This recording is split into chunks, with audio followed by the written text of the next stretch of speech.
Hey everyone, please remember to hit the subscribe button. We're less than 900 subscribers away from 40,000. I am dying to talk about the Barney movie, and I can't wait for you all to see it. So make sure to hit the subscribe button, and let's delve right in.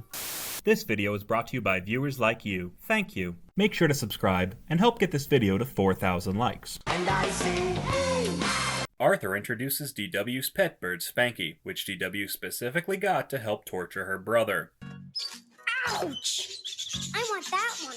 Arthur doesn't hold it against him, though, as he knows Spanky has it far worse as DW's pet. Thankfully, Spanky is put out of his misery as the feral featherhead croaks just 90 seconds into the episode. DW takes Spanky's corpse to her father to try to wake him up, as she fails to realize her parakeet is no more. It has ceased to be. It's kicked the bucket, expired, and gone to meet its maker. Mr. Reed tries to get it through DW's thick skull that what she's holding is an ex-parakeet. I think he's dead, honey. Dead? Well, when is he gonna stop being dead? Is something dead? Calm down, Arthur. It's not your sister. The family holds a funeral for the petrified parakeet, which Arthur uses as an excuse to point out how Spanky was kind of a jerk. I'm sorry I told you to shut up so much. And the time when you poked holes in my Bionic Bunny coloring book, I wasn't really angry. Time and place, Arthur. DW says she'll never have another friend like Spanky, which is a drastic understatement. She makes a shrine for Spanky, only to find a toad hiding in the bottom of the tin can. DW yells at the toad to get lost, even though she's the one who used the toad's home as a flower vase. Arthur tries to cheer up DW by taking her to get a new pet. Terrific. DW gripes and moans how none of the other pets are as good as Spanky. Not even the ones that look exactly like Spanky. They're about to feed the boa constrictor. It eats bird eggs whole. Don't even think of asking me. Seems like a perfect fit to me. You two even share the same diet. DW returns to Spanky's grave to find the same toad trying to rightfully reclaim her home. DW threatens to flush the toad down the toilet if she doesn't go away. Just gonna have to go find yourself a new home. The toad takes this as an invitation to move into DW's backpack. At preschool, DW is nearly pranked by the beta Tibbletwerps when the toad saves her ass at the last second. During show and tell, DW is about to present Spanky's belongings when the vengeful toad wreaks havoc on the classroom. Did he just rip out her hair? Everyone freaks out except for DW, who continues to act like a stone-cold tsundere. How do you get him to stay on your shoulder like that? I just tell him to get lost. It's not like I like you or anything, Baka. That afternoon, DW is walking home with her mom and conveniently forgets to mention the chaos she caused during show and tell. DW drops her coin purse in the ditch and the toad thanklessly fishes it out of the sewer. Gross. DW falsely accuses the toad of robbing her and threatens to call the cops. That night, Mr. Reed tries to help his daughter get over the death of her parakeet. If I always pick up my socks and eat all my salad, will Spanky come back? DW, we both know you were never gonna finish your salad. She tries to wish Spanky back to life, but instead finds the trespassing toad resting peacefully in her cage. DW finally snaps and decides to kill the annoying amphibian once and for all. She fails to catch the toad while simultaneously destroying everything in her room. She somehow doesn't wake her parents or her baby sister and goes to bed without even bothering to clean up the mess she made. You've won for now, Toady, but I'll be ready in the morning. And then there's gonna be trouble. Yeah, there'll be trouble when your parents see what you did to your room and ground you for the rest of your life. The next morning, DW continues her mouse hunt, toad hunt, only to find she's scared away the frightened frog. DW does a full 180 as she's desperate to find the toad now that she can't have it. DW finds her mom in the basement and fears her toad got thrown into the washer with her laundry. I'm a pet killer! I should be thrown in jail! Well, you heard her. Lock her up. Oh god, please don't write lock her up in the comments. I don't need the algorithm thinking I'm that kind of channel. Surprise, surprise, it turns out Toady was in the bottom of the basket the whole time. DW chases her around the house as Toady contaminates her father's workspace. Did you? Thanks, Dad. I love how Mr. Reed is just like, same crap, different day. DW chases Toady into the yard, where the poor creature nearly gets run over by Mr. Sipple's lawnmower. You're going to mow my toe! Your toe? You're going to kill my pet! DW barely manages to stop him from turning Toady into frog guts. DW officially adopts the toad as her own, despite her parents' objections. Yuck. But you're pretty cute for a Toady wart face. Way to end the episode with the biggest backhand compliment. Thank God Toady eventually left DW to be the mob wife to the head of the underground stock exchange. No, seriously, that's an actual story arc in Arthur. Why don't we have any lint? Lint is worthless. Well, I sat on some at the salon and it was very soft. That's all I'm saying. Did I mention how fucking wild this show can be? Let's review. DW badgered her pet bird until it collapsed from physical and emotional exhaustion. She refused to accept that her pet was dead and tried to wish it back to life. She took out her grief on a blameless toad who had the misfortune of crossing DW's path. When the toad refused to leave DW's side, she did everything in her power to make the frog miserable. DW's frog feud resulted in the destruction of both her room and her entire preschool, as she's likely banned from show and tell for the rest of her life. She accused the helpless toad of being a thief like a full-on Karen and straight up tried to kill her, which she only failed to do due to her absolute incompetence. When the toad finally left her alone, like she wanted, DW suddenly changed her mind and decided she liked having a new animal to torture. She chased the toad through her dad's kitchen, which will now have to be washed and sterilized, and almost got her new pet pulverized to a pulp. F U DW. And I say, hey! Arthur explains how Albert Einstein spent his whole life asking questions, like how does the universe work, and will I ever be remembered for anything other than this photo? In both cases, only time will tell. DW interrupts to ask when the show is gonna start. When's the show gonna start? You've been talking forever! It'll start when you shut up. See how that works? At preschool, the kids line up for recess when DW cuts to the front of the line. She makes herself the line leader until Miss Morgan tells her to take her entitled ass to the very back. Miss Morgan reminds the kids that career day is coming up, and every child will need to give a presentation on what they want to be when they grow up, which is something she should have told them before she made them line up to leave. Emily says she wants to be a ballerina, because what the hell else would she be? I wanted to be one all my life. You're 5. You've had no life. The Tibble tryhards argue over whether they should be cowboys or cops. Even though there's an obvious middle ground, their feeble minds are too stupid to figure out. Turns out DW is so petty and egotistical that her only goal in life is to be first. Whether she be the first human to learn how to fly, or the first child to run face first into Arthur's fist. Back at home, DW calls dibs on the TV, only to find her dad watching live-action footage of the moon landing. I was Arthur's age when this was shown live on TV. So you were 8 in 1969? Mr. Reed, are you telling me you're 63? DW learns nobody has landed on Mars yet, and instantly proclaims she'll be the first. Arthur responds by laughing in her face, as he should. DW? An astronaut? Now there's a crazy idea. DW argues she can do anything she puts her mind to, even though she's given up on everything else she's ever had a passing interest in. I'm only 4 and I can already count to 10. It's true. Once she gets to 20, then we're really in trouble. Mr. Reed agrees that his daughter could be the first person on Mars, as he'll do anything to get her as far away as possible. DW then imagines what it'd be like to go to Mars. She ropes Nadine into her delusional fantasy, and the two land on the surface of the red planet, which for some reason has its own moon made of cheese and fossilized trees made of broccoli. Sure, why not? They should be throwing us a parade. It's not every day that someone from Earth comes to visit them.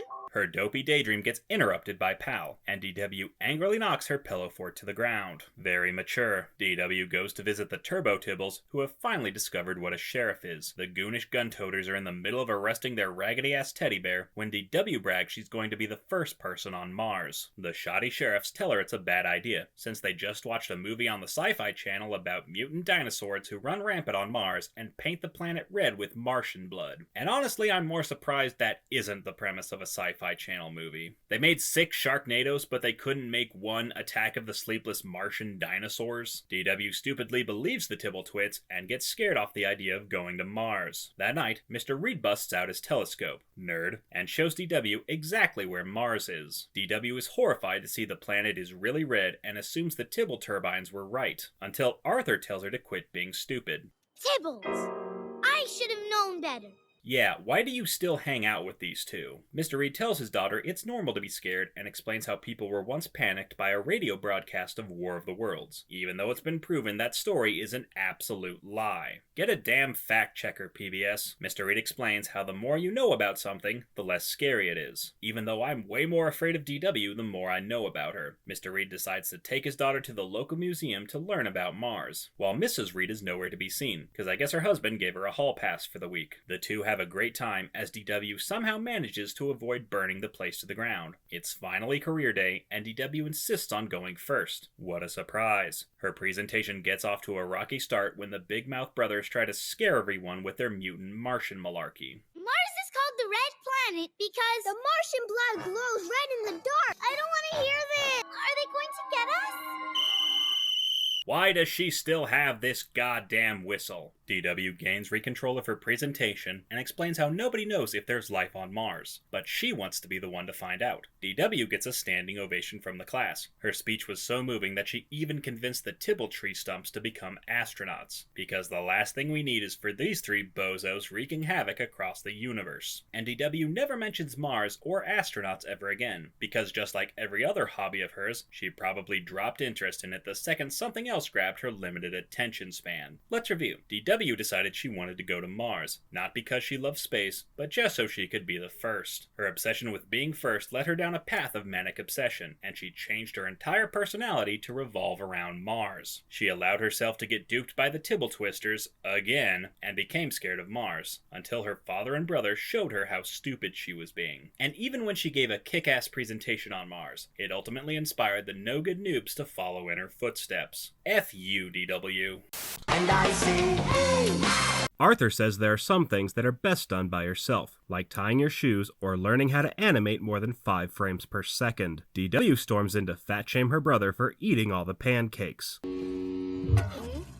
Ugh, why is this animation so cursed? DW gets to take home her preschool class pet and spends the afternoon staring down her new prey. The Tibble torpedoes whine how they also want to take the rabbit home. Miss Morgan sides with DW as she's the lesser of two evils, even though DW has a consistent track record of losing or killing every single pet she's ever had. The kids head outside as the jealous jackasses heckle DW from the sidelines. Can't believe she's trusting DW with an innocent little bunny. She's gonna mess up. Is it bad that I'm on their side for once? Mrs. Reed stupidly agrees to let DW keep the bunny in the same room her baby sister sleeps in. What could possibly go wrong? Larry and I are best buddies. Who names a rabbit Larry? You don't give animals people names. Then again, I guess all the animals in this show have people names. Arthur and his mom tell DW that taking care of a pet is a huge responsibility, which feels like a conversation they should have had before they agreed to look after Larry. Her mom reminds her not to take Larry out of his cage without a leash. DW claims she'll be the best bunny sitter in the world, in the sense that she'll probably sit on Larry by accident at some point in the episode. Arthur, bunnies don't eat carrots. They eat pellets. Alright, I'll give you that one. That's actually a good thing to know. 1 gold star for DW. She kicks Arthur out of her room so she can have Larry all to herself. Larry, you poor bastard. That night, DW brags how Larry does everything she tells him to, like eating his food and shitting all over his cage. Arthur tries to chime in when DW takes things from 0 to 100. You may know about dogs, Arthur, but you don't know beans about bunnies. You're 4. You don't even know how to spell beans. After dinner, DW's mom reads her favorite book, Hop Along the Hare, even though I distinctly remember him being a frog. Is this some Berenstain Bears Mandela shit? DW feels bad that Larry has to stay cooped up in his cage. But he has you for a friend, right? It doesn't get any better than that. She said sarcastically. DW steals Pal's leash and tries to fit a dog collar around Larry, even though Larry already has his own collar she could hook the leash to. Can you smell it, Larry?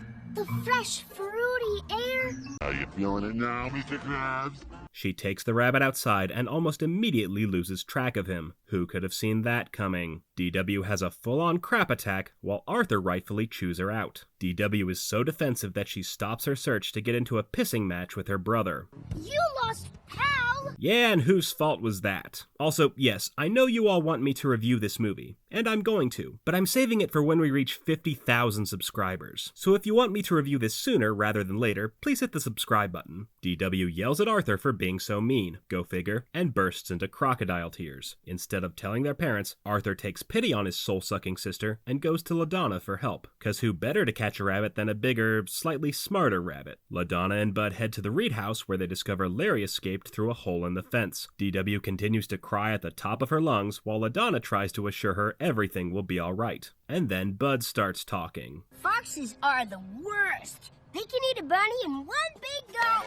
Fuck you, foxes are awesome. LaDonna says she can lure Larry back with her special bunny call, which is apparently a thing. This might look weird, but it worked once, so I'm gonna try it again. You're saying you've done this more than once? I'm starting to see why your family had to leave Louisiana. Bud distracts DW with his bayou babbling, while LaDonna uses her primal psychic link to find Larry. Turns out Larry hopped right out of the frying pan and directly into the fire, as he ends up in the middle of the Tibbles' backyard. The crappy cowboys chase the poor bunny all over the yard. Thankfully, Larry escapes before the Beta brothers can turn him into their next meal. Larry hops all the way back to the Reed house, where the kids finally catch him. They go to tell DW, who's dead-ass asleep thanks to Bud's dull drawl. Did you know the turkeys will follow you home if you let them? Yeah, it's getting them to leave the next morning that's the hard part. Arthur puts DW to bed and sneaks out before she has a chance to screw things up again. DW then has a cost-effective nightmare where the Tibble tree huggers torment her for losing Larry. Bunny loser, bunny loser. No, come back.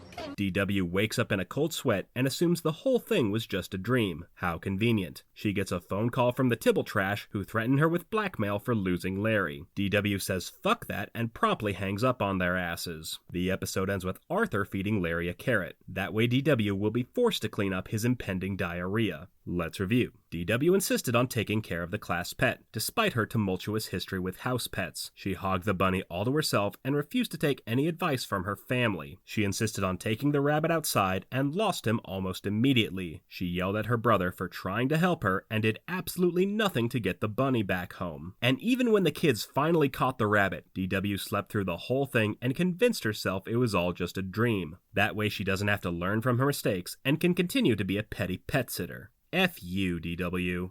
And I say, hey! Arthur imagines turning his room into the TVA from Loki. He says the best feature would be how the room would clean itself. Speaking of which, Arthur's mom hounds him to clean his room, but the avoidant Aardvark is more concerned about the upcoming festival. Just one more day until the Happy Crazy Wow Day at the park. Kind of a weird name. Happy Crazy Wow sounds less like a festival name and more like a child describing the symptoms of their own ADHD. The kids want to play soccer in the park, so Arthur goes to get his ball. He struggles to navigate his own room, which is such a mess that his dog has been stuck under all his crap for several days. He tells Pal not to get stuck again, and then traps him under a pile of dirty clothes. How the hell is this poor puppy still alive? Arthur is about to leave with the ball when his mom starts to bust his balls. Arthur convinces her to let him go to the park, and then leaves without closing the door. What a dick. That night, Arthur is watching Alien Zoo Squad, a show about anthropomorphic animals within a show about anthropomorphic animals. Mrs. Reed puts her foot down and tells her son to clean his room, while DW wastes no time taking control of the TV. Instead of listening to his mother, Arthur spies on his neighbor's TV and has Buster place his phone by the television, because it's not like he can just tape the show and watch it after he's done cleaning. I might be as smart as the brain. Does the brain not know how to record a VHS? The next morning, DW tries to drown her toys in her cereal, which is a normal thing for a child to do. Ah, I'm drowning. Help me. Toys, stay out of the cereal, please. Arthur is about to leave for the festival when his mom tells him he's not going anywhere. Mrs. Reed forbids her son from leaving the house until he cleans his room. You've put this off long enough now. Wait, you didn't make him do it last night after you caught him trying to watch TV? That one's on you, Jane. DW laughs at her brother's comeuppance, as bratty bitches tend to do, when her mom tells her she also needs to clean her messy room. Who's laughing now, smartass? Arthur whines that cleaning his room will take forever. And that's when Mr. Reed comes up with a very stupid idea. He suggests Arthur and DW should work together to clean their rooms. When I was little and my brother and I had chores to do, many hands make light work. That only works if the hands aren't constantly flipping each other off. Mrs. Reed is against the idea of her kids being alone in the same room for more than 5 minutes, lest they tear each other to shreds. Mr. Reed insists multiple hands will get the job done faster, as he's used to juggling multiple hand jobs. The squabbling siblings start with Arthur's room, where I assume Pal is still trapped under a pile of dirty socks. Let's do this quick. I'm gonna be late. That's what she said. DW shows no regard for her brother's belongings and tries to get rid of his postcards from Buster. Arthur insists postcards from Buster have a sentimental value, while DW points out that postcards from Buster aren't as good as he remembers. DW continues to grind her brother's gears as she insists on playing with his toys instead of helping clean. Arthur yells at her for throwing away his bag of Muffy's cookies, which he keeps to remind himself to never trust that thieving bitch ever again. Who would buy something with your picture on it? 70 million people, that's who. Arthur chews her out for stealing his toys and making his room messier than before. Hey, where did you get my light bulb costume? Your light bulb costume? How is your memory worse than your eyesight? DW tries to do some actual cleaning when Arthur's hoarding instincts get the better of him. You don't have a popsicle stick collection, Arthur? Not yet. But what if I decide to start one? Arthur banishes DW to the corner while he grabs the sword from under his bed to slay the demon wench. DW finds a random note from Francine and teases her brother for having a girlfriend. Ooh. If you don't love her, then why is your face red? Because he's fighting the urge to throw you out the window to avenge his model plane. Mr. Reed tries to get Arthur to make peace with DW, even though he'd have an easier time making peace with North Korea. DW agrees to shut up for 5 minutes, while Mr. Reed pats himself on the back and leaves without making sure the two kids don't kill each other. Against all odds, the two actually work together and clean Arthur's room in record time. Arthur is about to get the fuck out of Dodge when DW reminds him they still need to clean her room. Arthur tries to speedrun the cleanup when DW's OCD rears its ugly head. They have to go in a certain order. They have to be just right or they won't be happy. She yells at Arthur when he tries to rearrange her toys and nearly has a panic attack when he refuses to put her doll clothes on these microscopic choking hazards. The Reed parents are baffled their stupid plan fell apart and blame Arthur for not holding up his end of the bargain. Arthur says he can't do anything because DW won't let him, yet his father still has the gall to blame him for being a bad sibling. DW interrupts and asks to clean her room by herself, much to her father's dismay.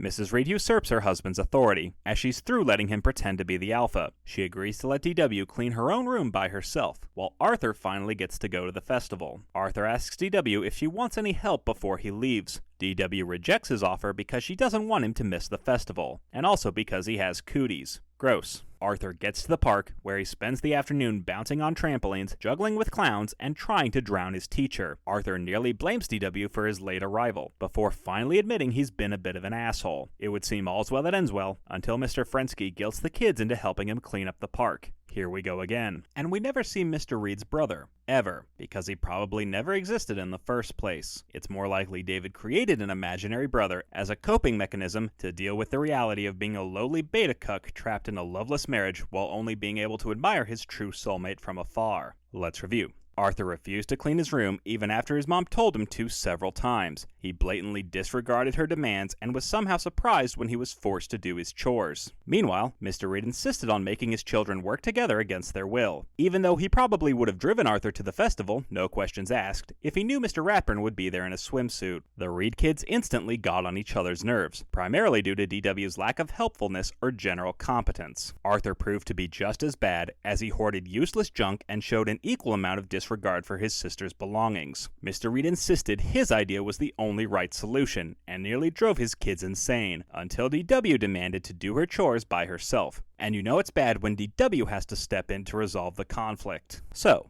F you Arthur for neglecting your chores and whining when you had to deal with the consequences of your actions. F you Mr. Reed for trying to make your kids work together and refusing to admit when your plan didn't work. And of course, for failing to help her brother clean and yelling at him for touching her toys. F you DW. And I say, hey! DW puts on a tacky puppet show about the meaning of love, and proceeds to smash her doll's face holes together. I know. That's not what you said when you tried to seduce James. She also says you can get love from your friends and family. Arthur! I love you, DW. Hold up, what kind of janky finger family is this? We all know the song. It goes daddy finger, mommy finger, then brother finger. That being said, I think your mom wants to talk to you by herself, DW. The bratty baby ends her shoddy show with a message that the best form of love is the kind that can be bought at a store, because we're living in a material world and DW is a material girl. Grandma Thora indulges her defiant granddaughter by giving her a new toy. Even though a half birthday isn't really a present-giving occasion. It is when you know she probably won't make it to her next full birthday, not if I have anything to say about it. DW tries to find room for her new teddy bear, only to get buried under an avalanche of toys. Gee, I guess letting a 4-year-old clean her own room wasn't such a good idea after all. Mrs. Reed puts her foot down and decides to clean house. She tells DW she needs to get rid of her old toys, and the greedy glutton almost dies on the spot. almost. DW begs her mom not to donate the toys she barely plays with. Mrs. Reed graciously offers to help her daughter sort through her toys. Guess how well that goes. DW tries to trick her mom into thinking she's cleaned her room by hiding all her useless crap under her bed, and things only escalate from there. DW, are you gonna make this easy or hard? When has she ever made things easy? DW refuses to part with any of her stuffed animals, as they're clearly her only friends. Not Barney! Hey, fuck Barney. I mean that. If we can hit 40,000 subs by Halloween, I will personally review the god-awful Barney movie. Mrs. Reed gives up trying to help and tells DW she needs to get rid of 2 boxes of toys by the end of the week. DW decides to spite her mom by giving away all her toys, including herself apparently, and yells at her for not bending over backwards to please her. You never let me have what I want! Who talks like that? You sound like Corey trying to reach the word count on his history report. There are many people to choose from. The next day at preschool, DW announces she's giving away all her toys to whoever can prove they love her the most. The abhorrent ass-kissers rush to DW's side and claim to be her #1 stans. I take all the sand you touch and keep it in a little jar beside my bed. That's not concerning at all. DW next turns to Emily, who refuses to lick DW's boot. DW warns Emily that nothing will become of nothing, and yells at her for not groveling at her heel. DW reluctantly gives her toys to the trustless Tibbles, in the hopes of guilting her mom into buying her love back with even more toys. Please, let me buy you lots of new toys to prove I love you. I need you to be able to tell me what's wrong with this without me explaining it verbally. Unsurprisingly, Mrs. Reed calls her daughter's bluff and tells her to enjoy having no toys, which would be karmic justice if DW didn't also give away Grandma Thora's Clarissa doll. Seriously, imagine your kid giving away your parents' most prized possession and tell me you wouldn't whoop their ass into oblivion. That night, DW starts to regret her decision, but refuses to admit she was wrong. She asks to play with her old toys, only to find the Tibble torpedoes assaulting them with mud grenades. DW begs them to stop, only for the bastard brothers to cruelly remind her that they aren't her toys anymore. Emily tries to comfort DW when she finds her crying under the playpen, only to get coldly rebuffed by the big-mouthed brat. DW, what happened? Like you care. And she wonders why she has no friends. Arthur says DW should just ask their mom for help. DW claims her mom won't help because she doesn't love her anymore, which isn't entirely a lie. She then asks Arthur to fix everything for her like he always does. Arthur tells her to piss off. Even DW's imaginary friend turns her back on her. You're really on your own now. DW goes back to the Tibble Terrors with her tail between her legs and asks to have her toys back. DW is horrified to find her toys have been mercilessly massacred and strewn about the yard. She tries to make off with the few remaining unharmed toys, only for the torturous Tibbles to callously pry them out of her hands. DW accepts her fate and is left crying in the rain. Quote, blow winds and crack your cheeks. Rage, blow. Just then, Arthur shows up to give the Tibbletwerps a long overdue ass-kicking. He storms into the Dragon's Den, while Nadine helps DW realize her family does love her. Arthur gets the toys back, but not without sustaining a battle wound. You're the best brother ever.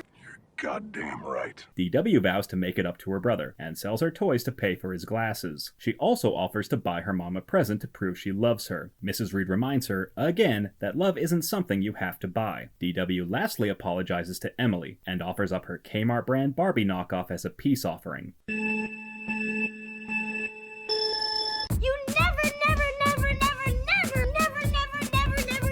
I never asked you to give them all away. I'm never. That's a lot of nevers.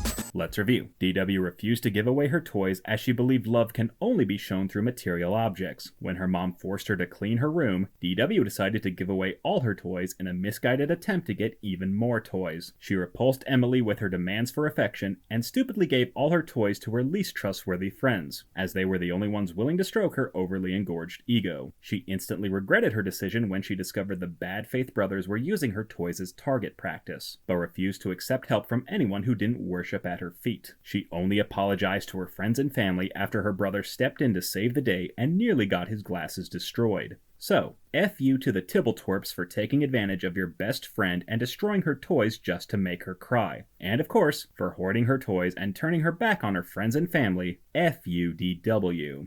And I say, Hey, I have a Patreon. Sign up at patreon.com/mattneff to get your name in the thank you credits, along with early access to every FUDW and the chance to vote for future episodes. If there's a movie or show you'd like me to talk about, top-tier patrons can commission a review for my channel. Check out the link in the description to become an FUDW superfan.